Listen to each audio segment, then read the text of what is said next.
Hey everybody, it's Boardman21, and today we're going to change it up a little bit and try and prepare for the next patch where we know Death Wave is probably going to be nerfed a little bit or fixed. It's going to do less damage, except we do expect the playstyle to be basically the same, and with that I fully expect that you'll still be able to use it as a buff.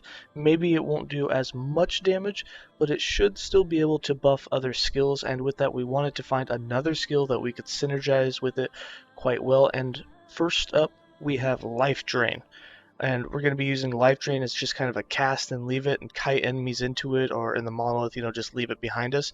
The nice thing about Life Drain is, one, it can leech a massive amount of life, which means as you run, there's basically, you're never going to die because you have so much life incoming as long as mobs are being hit with it.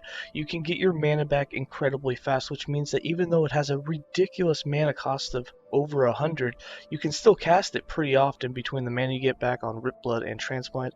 And then to team it up, it actually does really good damage, especially when you're using Death Leech as a buffer that gives you a bunch of extra damage, since it's multiplicatively worked in. With that, we can go really far, and this build is going to be completely based around just dodge and leech. You don't need armor and protections. You get some while you have Death Seal. You don't have to run Death Seal. In a couple of examples in the gameplay, I'm going to show you how I don't even use Death Seal at all. I never activate it, and you can still clear the maps just as fast and do it really well. You won't kill all the mobs along the time that you're running, but at the end you just drop your life drain right on top of the mob you want to kill, and you can kill it relatively quick. The death seal is just kind of more of an addition to it, which really helps you right now. So even if it gets nerfed really hard, this build right here will still be viable, and it still goes super far in the arena and in the mono. Alright, let's go ahead and get into the skills. For skills, we're going to be running Rip Blood, Death Seal, Drain Life, Transplant, and Reaper Form.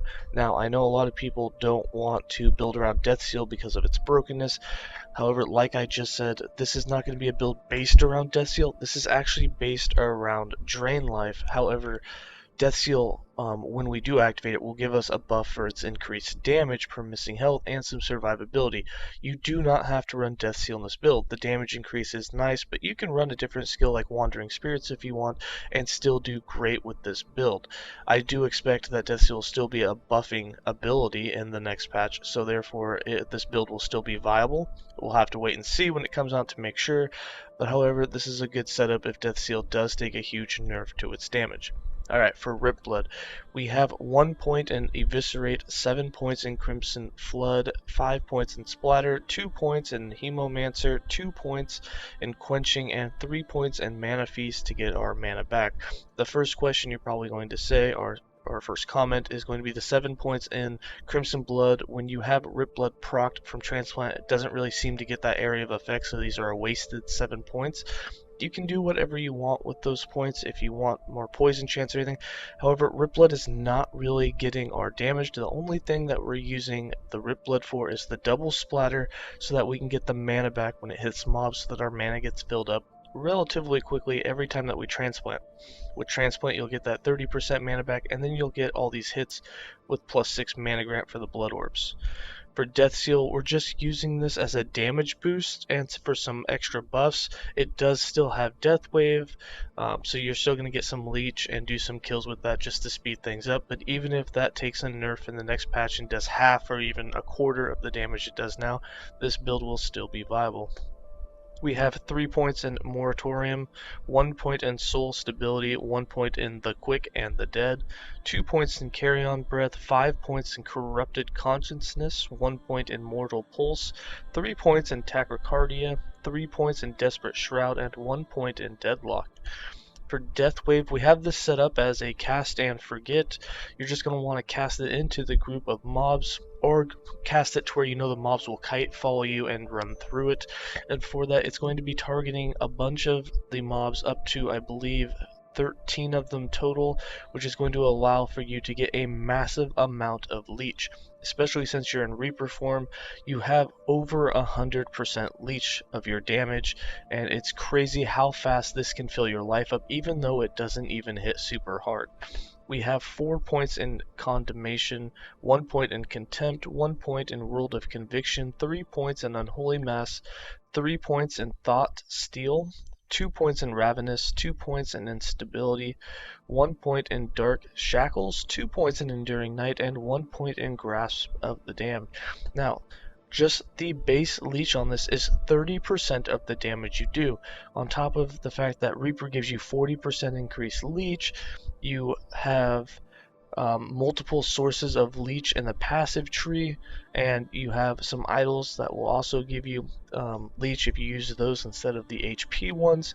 You have the chest and the helm, which will give you increased leech damage, all damage, and all of those together mean that basically all of the damage you do with this is going to give you all of that life, and it's just a massive amount, and you'll see that in the gameplay, that even if your life is low, just one of these as you're running away, and it has unlimited range, which means in the mono, if you just drop one down and keep running, even if mobs run through it off screen, they're still going to give you that damage leech. There's no range on it, so you can be on the entire opposite side of the map. If it was still going, it would still fill your life up, so this makes it very nice for speed running. For Transplant, we have 1 point in Acolyte's Fervor, 1 point in Reign of Blood, 3 points in Depravity, 3 points in Dance of Blood, 5 points in Sadism, 3 points in Pale Blood. You're going to need that for the mana back. 3 points in Bone Armor, and 1 point in Plated Bone. And then for Reaper form, this is just another damage boost. It's an extra life, and you're just going to use it to get more leech. We have 3 points in Mistress of Decay, 4 points in Harbinger of Blood, 2 points in Swift Harbinger, 3 points in Death Touch Scythe, 2 points in Sweeping Scythes, 2 points in Soul for a Soul, and 4 points in Reaper's Curse. For passives, we have 26 points in the Acolyte base class, with 8 points in Blood Aura, 5 points in Blood Pact, and 7 points in Forbidden Knowledge. You'll see that we're running a very, very heavy health degen build, so this is a low life build. You'll see that just naturally we only have 65 life and no natural ward, so you have to be very careful when going into the fight. However, as soon as from range you drop down a drain life, you're going to get all of your life instantly back, and you're going to stay full at that point as soon as you start doing damage. 0 points in Necro and 86 points in the Lich. We have 8 points in Crippling Insight, 8 points in Survival of the Cruel, 5 points in Grasp of Fate, 8 points in Desolation, 8 points in Apocrypha, 8 points in Unclosing Wounds, 10 points in Necrotic Energy, 8 points in Ageless Aseptic, 5 points in Soul Maul, 10 points in Mind Over Body, and 8 points in Corrosive Consciousness.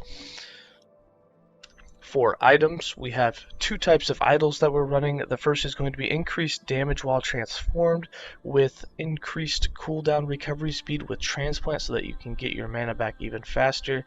And then the other thing you're going to want is the double health idols, or you can do damage leached as health on hit. Both of those will do you equally good. For actual items, for our gloves, we have lots of health on everything. Hybrid health, increased health, added flat health. If you can get those, put them on. We do have 4 set glancing blows. That's going to be on the boots, the gloves, the belt, and the helm. For both the helm and the chest, we want % of damage leached as health while transformed, along with some flat health or increased health, your choice which way you want to go or what you find on gear. And then some added int. For the jewelry, we have set dodge, we have set health, we have dodge, and we have flat health. We have put that on everything. On the relic, we went with increased mana. The more mana that you can get that doesn't take away from your defense, the better, because Transplant's going to replenish 30% of it, so the more you have, the more you get back.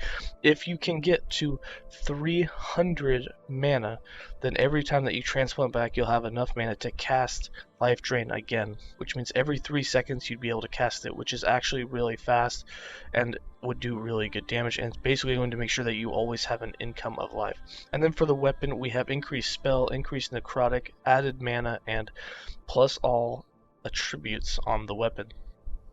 And finally, for the character sheet, what we are running is 2,381 health. We are running no protections. This is not a protection build. However, you will notice that when we go into Death Seal mode, we do get protections from it because of our missing health. The more health that you have, which is why we went with the increased health and flat health, idols in the hybrid, and all of the health and everything, you get a pretty good damage reduction. So not only do we have 2300 health, but we're taking 40% less damage. We're also running a super high dodge build.